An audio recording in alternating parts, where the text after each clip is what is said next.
لا يوجد خطر يهدد الجزائر. بالنسبه هناك ازمه منظومه حكم وازمه اقتصاديه الى اخره، هذا هو التهديد الحقيقي. اما خارجيا الجزائر غير مهدده، وعلاش؟ لان لسبب بسيط، نتفق كلنا بان السياسه الخارجيه للجزائر منذ سنوات، وان كانت ربما تنقصها الفاعليه، ما فيهاش فاعليه الى اخره، ولكن من حيث المبدا السياسه الخارجيه الجزائريه سياسه صحيحه ويتفق عليها حتى كل الجزائريين متفقين عليها.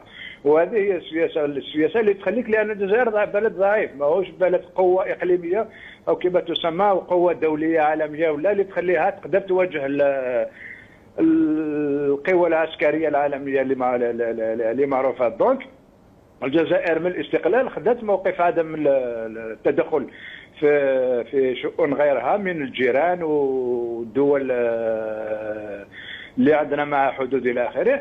دونك الجزائر حمت نفسها بهذه السياسه، عكس الدول الاخرى اللي تتدخل في جيرانها، اللي تؤدي نفسها الى حروب اهليه. سوريا هذا وصل لها لانها كتتدخل في شؤون جيرانها، كتتدخل في لبنان الى اخره.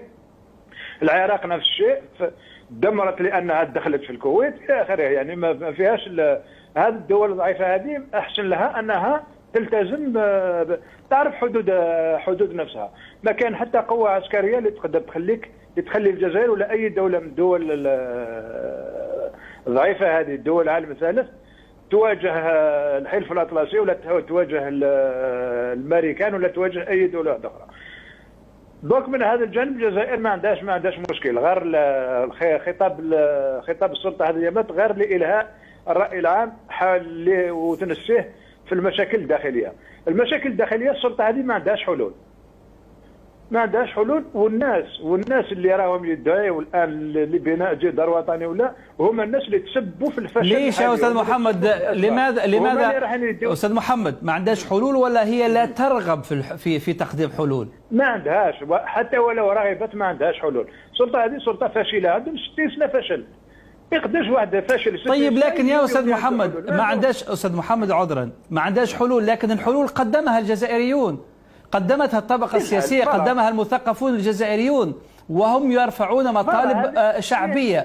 هذه هي الحلول. لماذا لا تذهب السلطة في تلبية تلك المطالب؟ يعني لا السلطة ما تنفذهاش جميع. السلطة هدفها هو البقاء، هذا ما كان. ماذا ما تستناش من هذه السلطة انها تنفذ الحلول اللي يختارها الشعب ولا الحلول المناسبة لإخراج البلاد من نفق من الأزمة. دوك الحل هو أنه هذا النظام يرحل، هذا النظام انتهت صلاحيته. النظام المفروض يرحل. ما وقتاش يوصل هذا النظام للحقيقة هذه ويرحل نهائيا؟ مسألة وقت، مسألة ما نقدرش نقول لك أنا سنة ولا سنتين وهي مسألة وقت. النظام هذا سيجد نفسه امام افق مسدوده على طول، على كل المستويات، سياسيا اقتصاديا في كل شيء. ثم النظام من بعد آليا طبيعيا راح يرحل.